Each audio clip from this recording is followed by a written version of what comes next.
It was supposed to be a celebration. My wife's promotion was a big milestone in her career, one that I had supported her through every step of the way. From the sleepless nights she spent working overtime, to the long discussions about the challenges she faced in her office, I was there for all of it. When she got the call confirming her promotion, I couldn't have been prouder. This was the moment we had both worked so hard for. Or so I thought. The night of the party was elegant.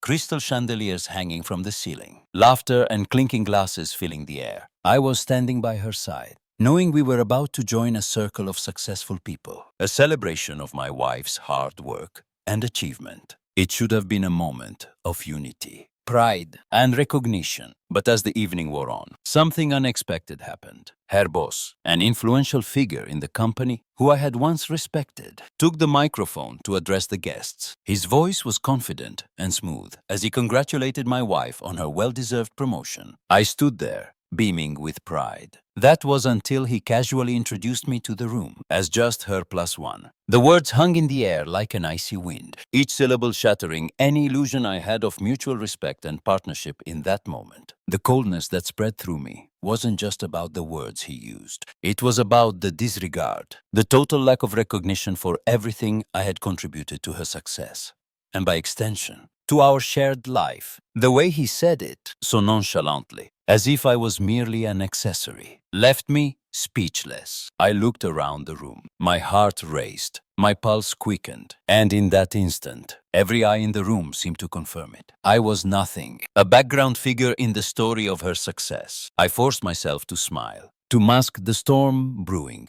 inside. But the humiliation burned. It wasn't just the sting of his words. It was the realization that, in that moment, my identity, our shared journey, was dismissed by the very person who should have known better. My wife's silence, her failure to speak up in my defense, pierced me more deeply than anything her boss had said. Was I nothing more than a shadow in her life now? I spent the rest of the night in a haze, the world around me, a blur of laughter and congratulations. It all felt hollow, meaningless. When we finally returned home, I couldn't sleep. My mind replayed the events over and over again, each time sharper, each time the weight heavier. I questioned everything, our relationship, my worth, my place in this world we had built together. The more I thought about it, the angrier I became. I had spent years supporting my wife, giving up pieces of myself for her success. I had poured countless hours into building our shared dreams, only to be cast aside so easily. I wasn't a partner in this relationship. I was a background character, a side note in her story. And that, more than anything, was the most painful realization. But in the midst of that pain, something began to shift inside me. I wasn't just angry anymore.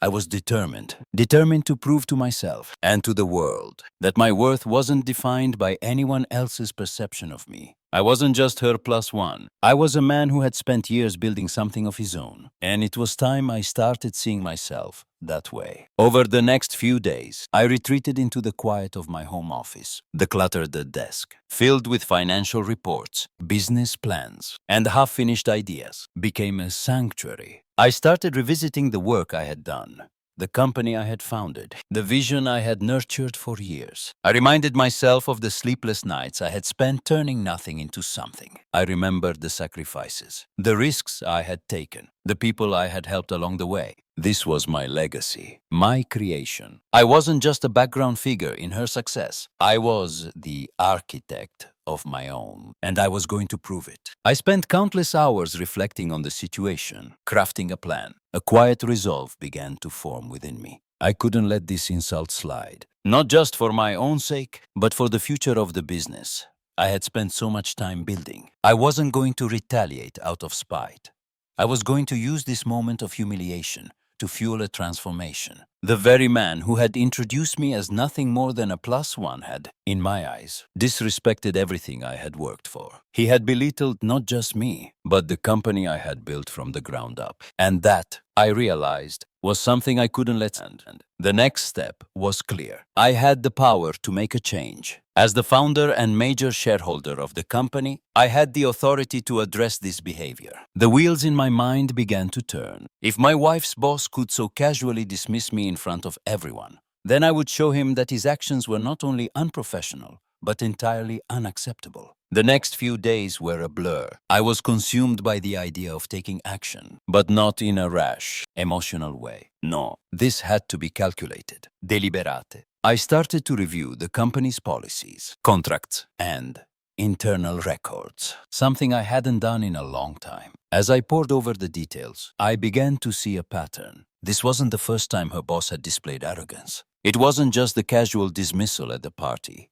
It was a pattern of disregard for the contributions of others, a pattern of unprofessional behavior that had been simmering under the surface for months, if not years. I recalled the times when he had dismissed my ideas in meetings, the times when he had taken credit for work that I had spearheaded, and the subtle ways he had undermined the morale of the team. I had always turned a blind eye, thinking I was too focused on my business to deal with the petty drama. But now, in the wake of that painful moment at the party, I saw it for what it truly was, a toxic behavior that threatened the integrity of the company I had built. I began consulting with my closest advisors, reviewing legalities and assessing the potential impact of firing him. The feedback I received was unanimous. Leadership was not just about business acumen.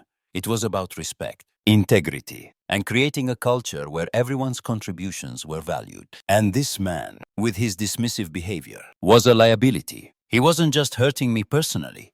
He was jeopardizing the future of the company. I wasn't just doing this for revenge. I was doing it because I couldn't stand the idea that the company I had worked so hard to build would be defined by disrespect and arrogance. This man had crossed a line, and it was time to take action. The decision to fire him wasn't easy. I knew it would be a controversial move, especially considering the position he held in the company. But I also knew that leadership was about making tough calls, and this was the right one. The next step was to prepare a proposal for the board meeting. I began drafting the document, carefully outlining the incidents of unprofessional behavior, providing evidence, and making the case for why his removal was necessary. Every detail in the proposal was a reflection of my values: fairness, integrity, and the need for accountability. The weight of this decision pressed heavily on me, but I knew it was the right thing to do. This wasn't just about what had happened at the party. This was about sending a message,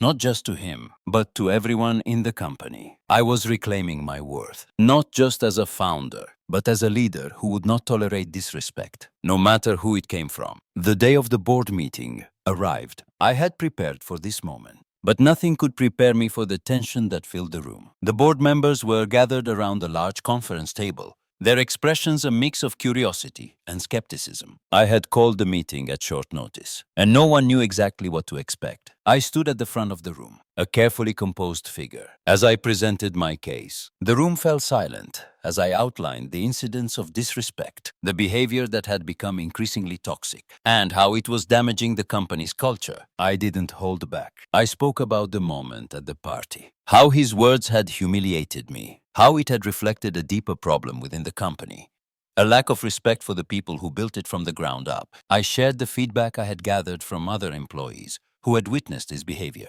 and how it had created a toxic work environment. As I spoke, I could feel the shift in the room. Some board members looked surprised. Others nodded in agreement. I could see their faces change, the realization dawning on them that this wasn't just a personal issue between me and this man. It was about the future of the company. The respect, integrity, and vision that the company was built on were at risk. I finished my presentation, and the room was still. No one spoke for a long time. The silence was heavy, but it wasn't uncomfortable. It was a moment of reflection, of understanding. Finally, one of the board members, someone who had always been on the fence about some of my leadership decisions, spoke up. "I've noticed the changes in the culture over the past few months," he said, his voice measured but firm. "The lack of respect for everyone's contributions has been palpable. I think it's time we make a change." And just like that, the tides began to turn. The board members discussed the issue, and after what felt like an eternity, the decision was made. His firing was approved. The room erupted into quiet conversation, but I stood still, the weight of the moment settling in. This was it. I had taken control, not just of my business, but of my life. As the meeting ended, I felt a quiet sense of triumph wash over me. This wasn't just about firing someone. It was about reclaiming my dignity, my worth, and showing everyone that I was no longer willing to accept disrespect. This was the first step in a new chapter, both personally and professionally. And I knew this was just the beginning. In the days following the board meeting, I felt a wave of relief wash over me. It wasn't that I was celebrating the firing of someone. It was the fact that I had finally taken control of a situation that had been eating at me for so long. The decision had been tough, but it was necessary. I knew that firing him wasn't just about protecting my business.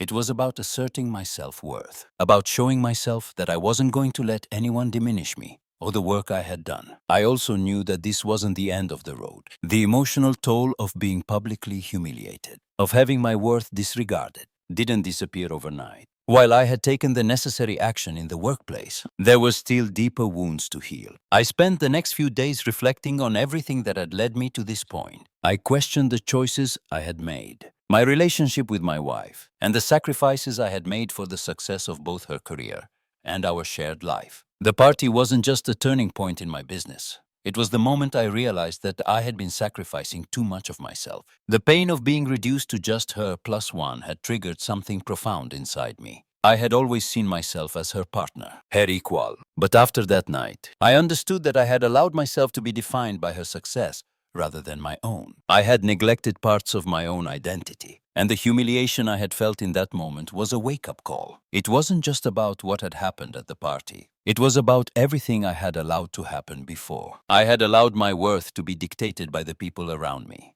by her, by the company, and by others who didn't see me for who I was. That needed to change. To begin the healing process, I sought therapy. I wasn't sure where to start, but I knew I had to confront the feelings of betrayal, anger, and self-doubt that had been brewing for so long. With each session, I started to untangle the mess of emotions I had been carrying, realizing that the pain I felt wasn't a reflection of my inadequacy, but a catalyst for growth. I began to understand that my worth was intrinsic, and the opinions of others, especially those who didn't recognize it, were irrelevant. As I started to heal emotionally, I also began to rediscover my passions and interests that had long been neglected. I dusted off my guitar and relearned the melodies that had once comforted me in dark times. I read voraciously again, diving into books that inspired me, some on entrepreneurship, others on personal growth, and even fiction that allowed me to escape into different worlds. These moments of introspection and creative exploration became my refuge.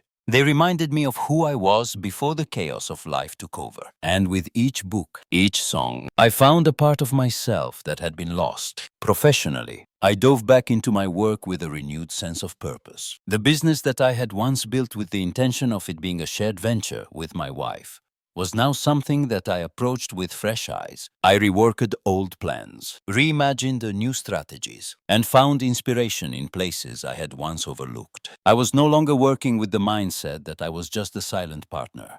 I was the visionary once again. In time, my business began to thrive. My focus had shifted from just surviving in the background to building something that represented me, my values, my ideas, and my vision. I started attending networking events and industry conferences where I presented my revitalized vision with confidence and passion. I was no longer the man who had been humiliated at a party. I was someone with a clear sense of purpose, someone who believed in the value of his work. My team, too, began to notice the change. As I grew more confident in my decisions, my leadership skills sharpened. People started seeing me not as someone who had been knocked down, but as someone who had risen from the ashes of betrayal. Every pitch, every project, and every interaction became an opportunity for me to demonstrate my resilience. However, the personal healing journey was just as important as the professional one. I started to reconnect with old friends who had always believed in me. I forged new relationships with individuals who shared my drive for personal growth and innovation. These connections became an invaluable source of support. Through them, I learned that true connection is built on mutual respect and the willingness to support one another through life's unpredictable challenges. As I continued to rebuild my life and my business, I also reflected on the relationships I had cultivated over the years. I had been so focused on building a successful business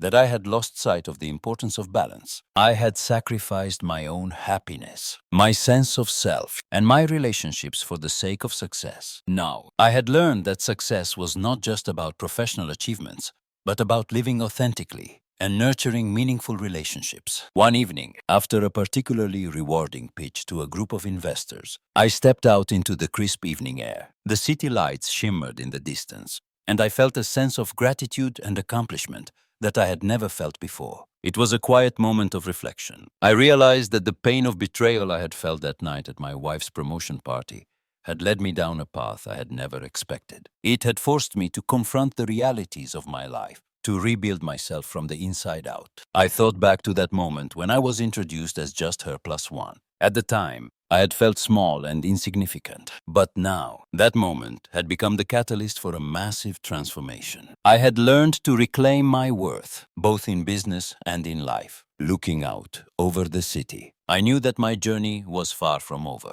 There were still challenges ahead, still hurdles to overcome. But I was no longer the man who let others define him. I had taken control of my own destiny. I had rebuilt not just my business, but my sense of self. And for the first time in years, I was proud of the man I had become.